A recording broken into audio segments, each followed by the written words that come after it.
Hello friends, तो હું રેણુકા મારી ધ્રુવી રસોઈમાં તમારું સ્વાગત કરું છું। તો આજે આપણે બનાવવાના છીએ લોટિયાનું શાક બનાવવાના છીએ। તો લોટિયાના શાકમાં આપણે પાલકનો ઉપયોગ કરવાનો છીએ। તો પાલકને સરસ આપણે ધોઈ અને સમારી લીધો છે। તો બાજુમાં ગરમ પાણી પણ મૂકી દીધું છે। તો હવે તેને બાફી લઈએ આપણે। તો પાણી પણ સરસ ગરમ થઈ ગયું છે। તો હવે આપણે પાણીમાં પાલક નાખી અને સરસ બાફી લઈએ। તો પાલકને આપણે 2 થી 3 મિનિટ સુધી જ બાફવાનો છે। તો ફ્રેન્ડ્સ 2 થી 3 મિનિટ પછી આપણો પાલક સરસ બફાઈ ગયો છે। તો હવે તેને બહાર કાઢી લઈએ।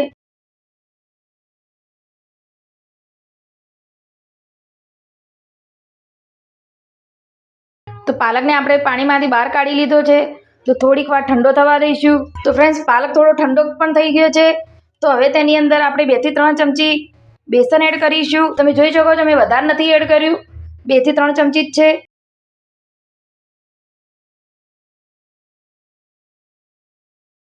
તો તેને નાખી અને પાલકની અંદર સરસ મેશ કરી લઈશું।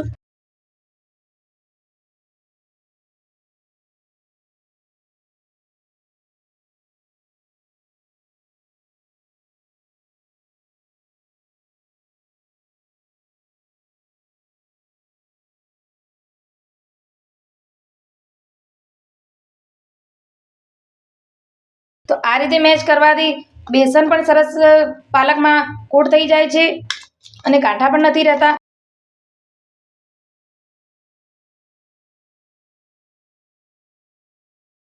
ફ્રેન્ડ્સ તમે જોઈ શકો છો એકદમ સરસ રીતે પાલક મેશ પણ થઈ ગયો છે, બેસન પણ અંદર સરસ ગોળ થઈ ગયું છે।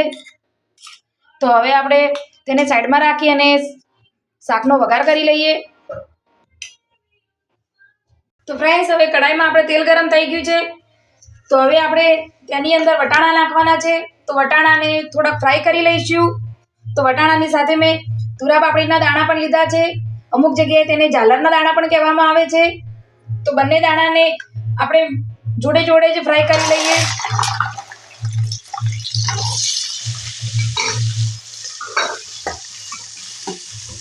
તો આ રીતે ફ્રાય કરવાથી સરસ રીતે ચડી પણ જાય છે અને ચડવામાં વાર પણ નથી લાગતી।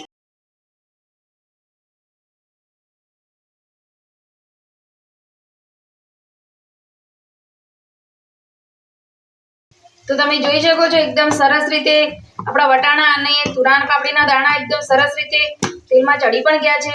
તો હવે તેને બહાર કાઢી લઈએ।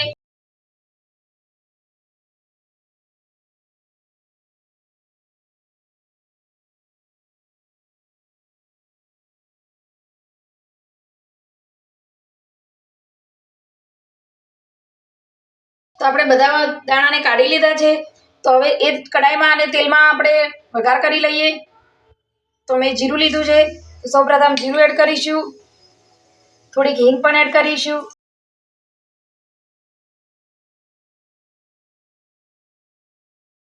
સાથે આપણે એક ડુંગળી સુધારીને લીધી છે તો એ પણ એડ કરી લઈશું।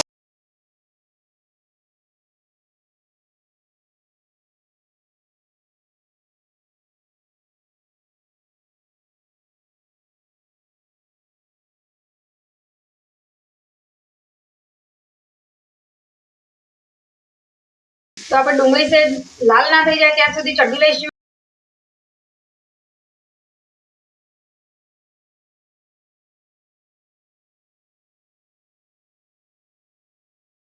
તો ડુંગળી સરસ ચડી ગઈ છે। તેમાં આપણે લસણ એડ કરીશું, જે આપણે કૂટીને લીધું છે, સાથે આપણે લીલા મરચાં અને આદુ લીધું છે તેને પણ નાખી લઈશું।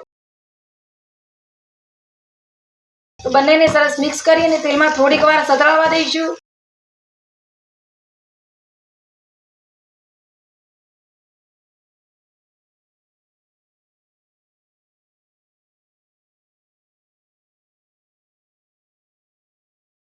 તો હવે આપણે એક ટામેટું થોડું ક્રશ કરીને લીધેલું છે તો તેને પણ એડ કરી લઈએ।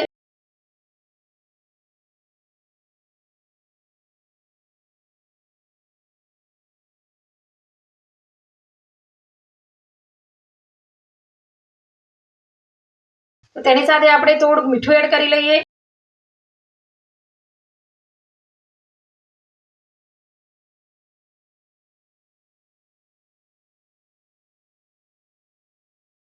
તો મસાલા માટે તમે જોઈ શકો છો મેં 2 ચમચી લાલ મરચું પાવડર, 2 ચમચી ધાણા જીરું પાવડર, અડધી ચમચી હળદર અને થોડીક ચપટી ગરમ મસાલો લીધેલો છે, તો બધાને મિક્સ કરી અને તેનો પેસ્ટ બનાવી લઈએ. તો આપણે બધા જ મસાલાને મિક્સ કર્યા પછી તેમાં આપણે ગરમ પાણી નાખી અને ગોળ તૈયાર કરી લઈએ.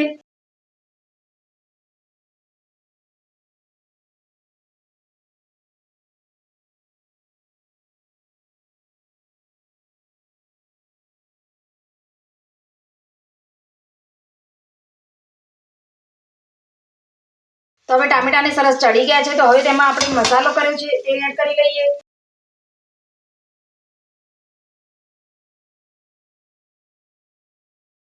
તેને પણ સરસ ચડવા દઈશું.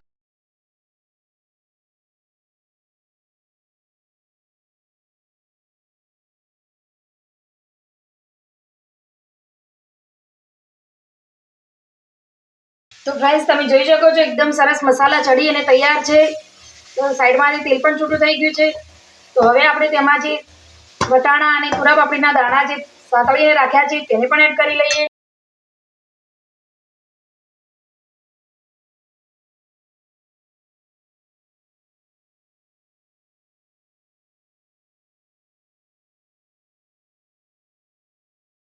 તો તેને પણ સરસ મિક્સ કરી લઈશું.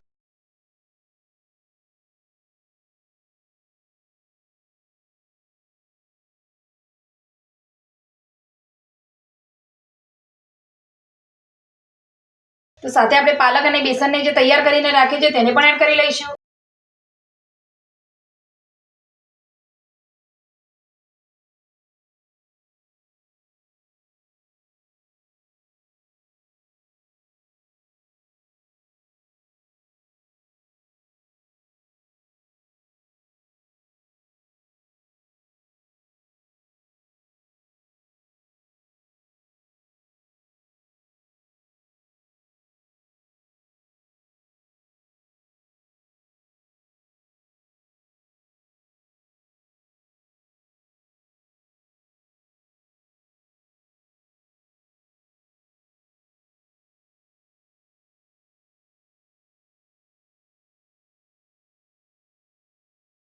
ફ્રેન્ડ્સ હવે આપણે લોટિયાના શાકમાં ગ્રેવી કરવા માટે પાણી નાખીશું.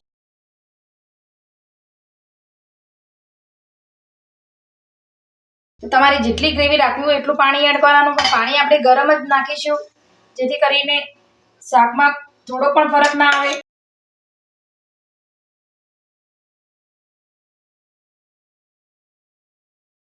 તમે જોઈ શકો છો મેં 1.5 વાટકી જેટલું પાણી નાખ્યું છે. તો તમે તમારી ગ્રેવી અનુસાર પાણી નાખી શકો છો.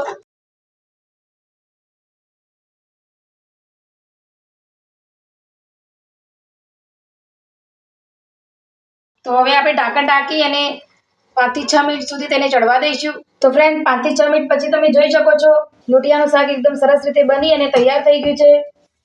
તો હવે આપણે ઉપરથી લીલા ધાણા નાખી લઈશું.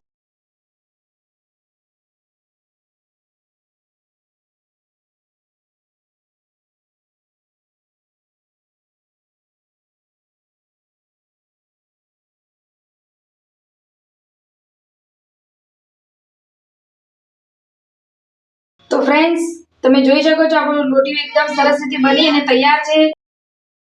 તો લોટિયાનું શાક કોને કોને ભાવે છે કોમેન્ટમાં જરૂરથી કહેજો.